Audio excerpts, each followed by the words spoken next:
সেনগুপ্তাস home kitchen থেকে আজ পুঁই শাকের চচ্চড়ির রেসিপি আপনাদের সাথে শেয়ার করব। এই পুঁই শাকের চচ্চড়িটা সম্পূর্ণ নিরামিষ পদ্ধতিতে মা আজ বানিয়ে আপনাদেরকে দেখাবে। নিরামিষ এই পুঁই শাকের চচ্চড়িটা বানানোর জন্য প্রথমেই কি কি সবজি লাগবে সেগুলো একটু দেখে নেওয়া যাক। প্রথমেই লাগছে পুঁই শাক। পুঁই শাকের পাতা আর ডাঁটাগুলোকে আলাদা করে কেটে নেওয়া হয়েছে। আর লাগবে কুমড়ো, আলু, বেগুন, শিম, মূলো, ঝিঙে, কাঁঠালের দানা আর পটল দানা বার করে নেওয়া হয়েছে।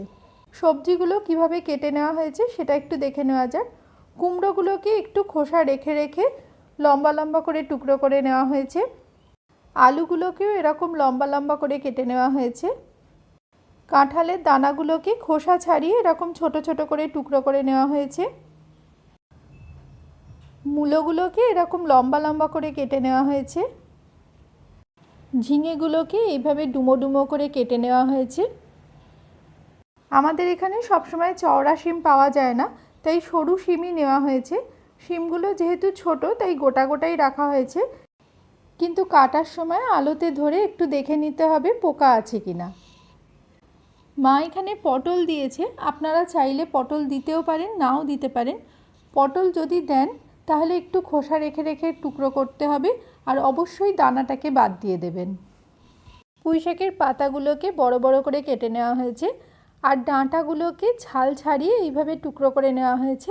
যেই ডাঁটাগুলো একটু বেশি মোটা সেগুলোকে মাঝখান থেকে চিড়ে নেওয়া হয়েছে। বেগুনগুলোকেও একটু বড় বড় করে কেটে নেওয়া হয়েছে। পুঁই শাকের চচ্চড়ি বানানোর জন্য কড়াই কিছুটা সর্ষের তেল দিয়ে তেলটা গরম করে নিতে হবে। এবার ওর মধ্যে 5 ফোড়ন, শুকনো লঙ্কা আর তেজপাতা দিয়ে হালকা নাড়াচাড়া করে ফোড়ন থেকে যখন সুন্দর গন্ধ বেরোবে তখন ওর মধ্যে প্রথমেই পটল আর আলুগুলোকে ছেড়ে দিতে হবে। আলু আর পটলটাকে হালকা নাড়াচাড়া করে এবার ওর মধ্যে ডাঁটাগুলো আর মূলো দিয়ে খুব ভালো করে নাড়াচাড়া করতে হবে। ভালো করে মিশিয়ে নিতে হবে, আর এই সময় নুন দিয়ে দিতে হবে। নুনটা দিলে সবজিগুলো তাড়াতাড়ি নরম হয়ে যায়। একে একে বাকি সবজিগুলো কুমড়ো, কাঁঠালের দানা, বেগুন, ঝিঙে, শিম সমস্ত কিছু দিয়ে দিতে হবে। সব কিছু খুব ভালো করে মিশিয়ে নিয়ে এই সময় এর মধ্যে হলুদ দিয়ে দিতে হবে।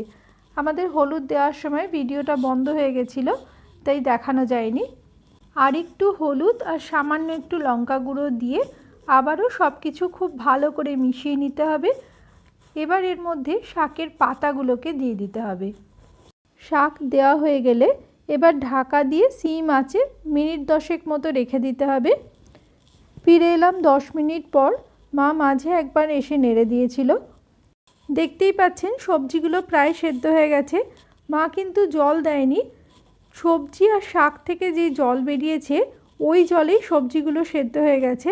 আপনাদের যদি মনে হয় তাহলে আপনারা অল্প গরম জল দিতে পারেন। আমাদের ডাঁটাগুলো খুব কচি ছিল তাই জল দেওয়ার প্রয়োজন পড়েনি।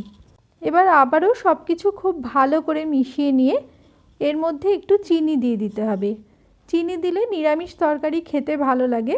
মিষ্টিটা আপনারা নিজেদের পছন্দ মতো দেবেন। এবার এর মধ্যে 1 চামচ পোস্ত বাটা আর 1 চামচ সর্ষে বাটা দিয়ে আবারও সব কিছু খুব ভালো করে মিশিয়ে নিতে হবে। যেহেতু এই চচ্চড়িটা একটু কষা কষা হয় তাই সর্ষে পোস্ত বাটাটা দিলে খেতে ভীষণ ভালো লাগে। গ্যাসের ফ্লেমটাকে লোয়ে রেখে খুব ভালো করে সর্ষে পোস্ত বাটাটাকে সবজিগুলোর সাথে মিশিয়ে দিতে হবে। সব কিছু খুব ভালো করে মেশানো হয়ে গেলে এবার এর মধ্যে 2টো কাঁচা লঙ্কা দিয়ে দিতে হবে। মায়ের রান্না একদম শেষের পথে। লঙ্কাটা শেষে দিলে কাঁচা লঙ্কার ফ্লেভারটা খুব ভালো আসে।